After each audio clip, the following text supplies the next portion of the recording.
If you're not making enough sales or no sales at all, there is one thing you're not doing that almost everyone who is succeeding is doing. But luckily, in this video, I'm going to show you exactly what it is and how to do it. But to do that, you need to follow me. Great. Can you guess what it is? If you said brand positioning, bang on, you're right. And that is probably because you read the caption, but it doesn't matter. So how can you use brand positioning to name your price, to have more people buy from you, and to beat competition in one swing? Well, to understand that, we first need to understand what a brand is and what positioning is. Brand positioning. So let's get to it. What is a brand? Let me show you.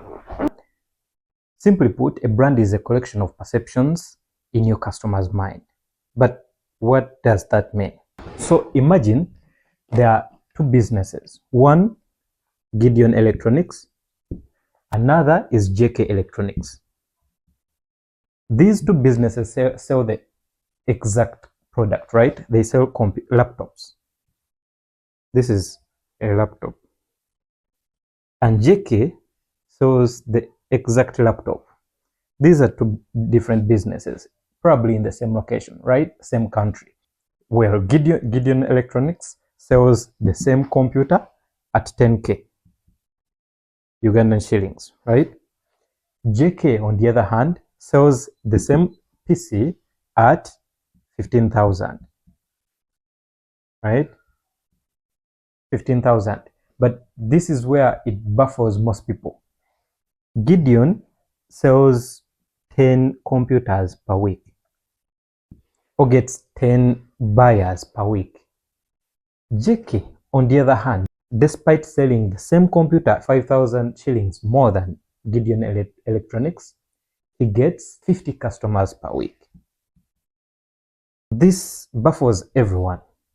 But one man who is smart, of course, as we shall find out, he decides to find out why this guy is selling the same PC for more and getting more clients. So he sets out to ask 40 of the 50 JK's customers why they buy from him and not from Gideon.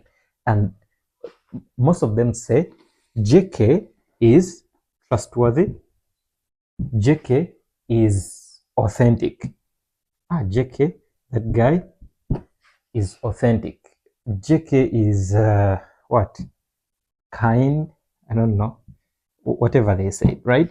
But we're trying to understand what a brand is. So this is what we call a brand. As you can see, all these are perceptions, right? Because you can't touch trust. It is not something someone can send you for and you buy or bring, right? And the same applies to authenticity. All these are perceptions. So creating these perceptions is what we call branding. So now that we know what a brand is, what is positioning? Because we are trying to understand brand positioning and how to apply it. Positioning is simply finding your unique selling point, something that makes you unique, because there can't be a unique person or uniquest. You can only be unique. You can only be one. You can only exist as you. Now that we know what brand positioning is, how can we apply it? Now, to do that, we first need to enter your customer's mind. That is where the magic happens. And I'm going to show you exactly how to do that. Within the mind, products and services are organized into categories. In those categories, products and services are organized as brands. This could be a car category. This could be a bags category. This could be a clothes category, lipstick, phones, whatever. So let's look at the phones category.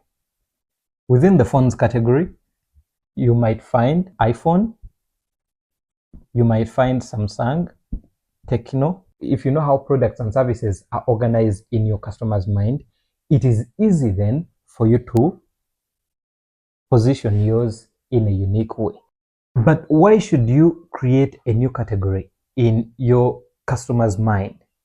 Well, for starters, it is a beautiful question. And the answer is simple. Do you know who the first person to step on the moon is? Of course you do, Neil Armstrong.